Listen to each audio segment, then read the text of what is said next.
With the announcement of Town Hall 15 coming right around the corner, that also means we get a new defense for that Town Hall, and that's what we'll be looking at here today, and also a new building that might just change up the way on how you build your base. So let's get right into it. Now, the newest defense coming to Town Hall 15 is actually the Monolith. Now, the Monolith is a very unique defense. It actually costs Dark Elixir in order to buy, and the base cost is actually going to cost 300,000, but then upgrade costs 360,000. So there's only 2 upgrades to this thing right out of the gate, and it works very similar to an Inferno Tower. Now, let me explain how it works.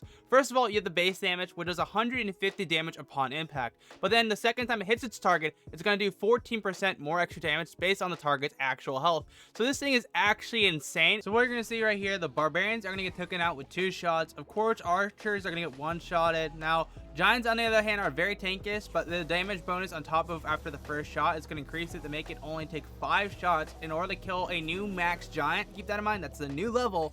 And then of course, goblins 1 shot. Then of course, wizard on the hand is actually a 2-shot.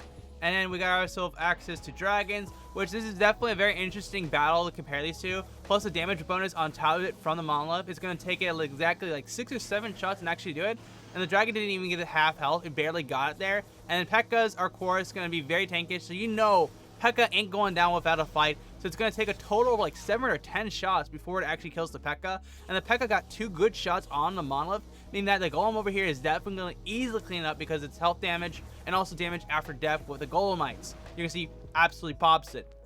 So you can see right here, this new Monolith is insane. Now, if you were thinking about upgrading the Monolith, it is going to cost a total of 360,000 Dark Elixir, which is insane. But the damage bonus on top of that is going to go from 14% to 15%, and the actual base damage is going to go to a total of 200. So just imagine that actual damage off the second shot. The first shot, 200, then of course, second shot going to be 14% plus, which is ridiculous, and I'm going to show you guys some gameplay of that here. So what you're going to see is now the giants are only going to take a total of 4 shots in order to kill them. Originally it was 5 shots at the base level. A wizard, of course, is going to get 1 shot by it instead of 2 shot.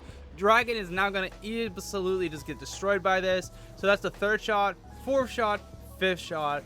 Oh, 5th shot. The 5th shot was enough to kill it. What? P.E.K.K.A. takes 2 shots so far. Will we be able to land off 2 hits like originally did? Or is it only going to land off 1? Ooh, it still lands off 2, but it barely survives that with its max level. I was gonna say P.E.K.K.A. new max level. There is no new max level for the P.E.K.K.A.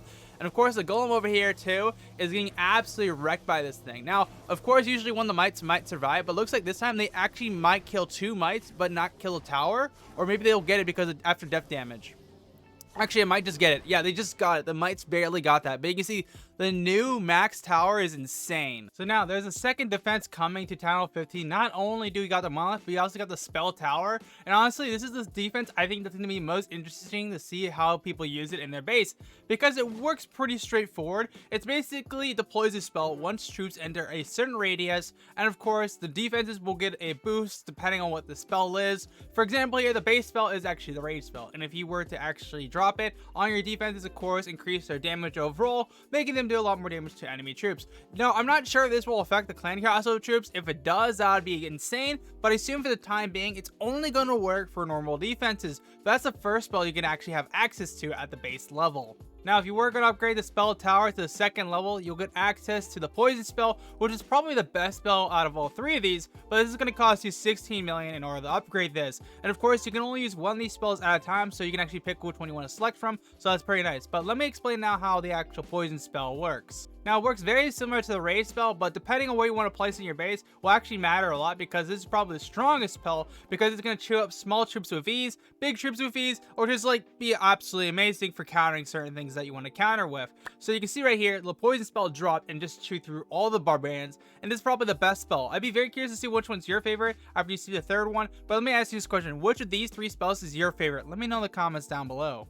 The 3rd spell you get access to is actually the Invisibility Spell. And honestly, I never thought I'd see the Invisibility Spell be a defensive spell in the game, because honestly, the Poison Spell is pretty strong already. We've seen that used actually against people by using the Town Hall when it explodes after death, and that's pretty strong. And now this Poison Spell is insanely strong, but now we also got the Invisibility Spell. Just imagine if Town Hall 15 after death made some of the troops go invisible so they target other things. That would be ridiculous, but this is pretty ridiculous in itself. Of course, it works exactly as it sounds. Once it drops, I'll make anything in in radius, invisible, making it so things will actually retarget onto other things. Now, if you are a good base builder and you know how to utilize this to its absolute max and figure out weak points of the base, you could actually use this to maximize a base design. I'd be very curious to see if anyone actually does this with this new defense. But let me ask the question again. Which one is your favorite out of these 3 spells? For me, definitely have to be the poison spell. I think this one's the strongest.